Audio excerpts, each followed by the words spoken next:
Racist HOA cop kicks black girl for stealing bike, then her dad shows up with the real cops. The sun was shining over the quiet, manicured streets of Brookdale Estates, one of those pristine suburban neighborhoods in Georgia where every lawn was trimmed to perfection and every house looked identical. 10-year-old Amara Lee pedaled happily down the sidewalk, her pink bicycle glimmering under the morning light. It was a special day, her birthday gift from her father, who had worked long shifts to afford it. The bell on her handlebar jingled with every squeeze, and her laughter echoed softly through the peaceful block. But peace didn't last long. From the corner of the street, Mr. Collins, the neighborhood's self-appointed security enforcer and part-time HOA cop, narrowed his eyes. He had lived in Brookdale Estates for over 20 years and believed he knew every type that belonged there, and which didn't. When he saw a young black girl riding a shiny new bike, his mind leapt to the worst conclusion. He jumped into his golf cart and sped toward her, screeching to a stop a few feet away. "Hey, you there," he barked, his voice sharp and accusing. "Where did you get that bike?" Amara froze, startled. "It's mine, sir. My dad gave it to me for my birthday." Collins' lips curled. "Don't lie to me. I saw a bike just like that go missing last week from the Johnsons' garage." He stepped closer, towering over her. "Now, get off that bike before I call the police." "I didn't steal anything," Amara said, her voice trembling. "You can ask my dad."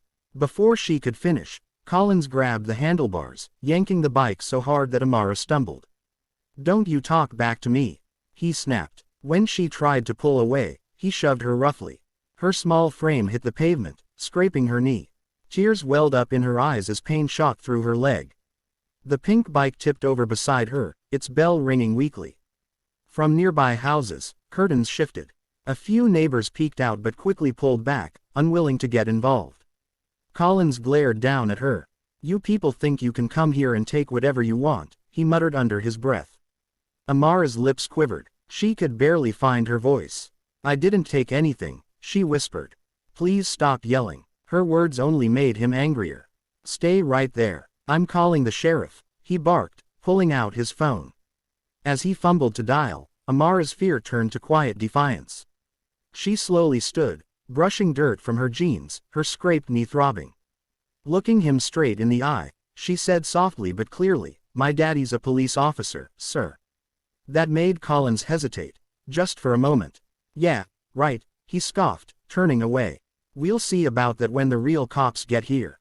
But what Collins didn't know was that the real cop was already on his way, and he was Amara's father. Everything in Brookdale Estates was about to change. Racist HOA cop kicks black girl for stealing bike, then her dad shows up with the real cops. Amara sat on the curb, clutching her bruised knee as tears rolled down her cheeks. The pink bike lay beside her, one handle slightly bent from the fall. Mr. Collins paced nearby, muttering to himself, still convinced he had caught a thief. A few minutes later, the distant sound of tires screeching broke the silence. A sleek black SUV turned the corner and came to an abrupt stop. The door swung open, and Detective Marcus Lee stepped out, tall, broad-shouldered, his navy blue police uniform gleaming in the sun. His badge caught the light as his sharp eyes scanned the scene. "Amara," he called, his voice steady but filled with concern. "Daddy," she cried, running into his arms. Marcus knelt down, inspecting her scraped knee, before looking up at Collins. The detective's calm expression hardened instantly. "Did you put your hands on my daughter?" Marcus asked, his tone low but deadly serious. Collins stammered, I was just doing my job, officer. I thought she stole that bike. There's been a theft in the neighborhood." Marcus stood to his full height, cutting him off. "You thought, so you decided to assault a 10-year-old child instead of asking questions." "I didn't assault her, I was detaining her," Collins snapped defensively, his voice rising. By now, several neighbors had gathered outside, phones out, recording. The same people who had watched silently moments ago now found their courage behind their camera lenses. Marcus pulled out his radio and said, "Unit 24, I need patrol backup at Brookdale Estates, possible assault on a minor by private security." Within minutes, 2 police cruisers rolled into the cul-de-sac, lights flashing. Officers stepped out, immediately recognizing Marcus. "Detective Lee, One greeted him respectfully. Marcus pointed toward Collins. "This man laid hands on my daughter. I want a report filed. Check for any surveillance cameras nearby." Collins' face turned pale. "Wait. This is a misunderstanding," he said quickly. "I didn't know she was your daughter." Marcus's eyes narrowed. "And that would have changed what, exactly?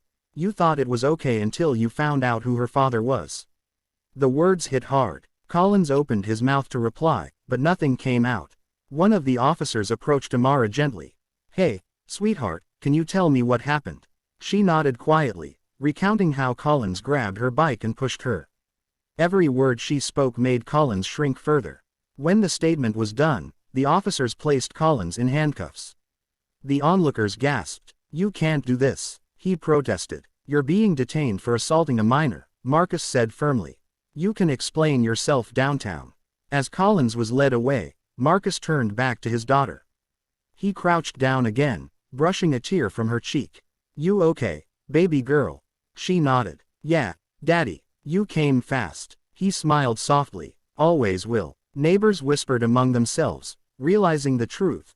The man they'd ignored was a racist bully, and the little black girl he attacked was the daughter of a detective. Justice had arrived on her father's badge. And this time, the real cops stood on the right side.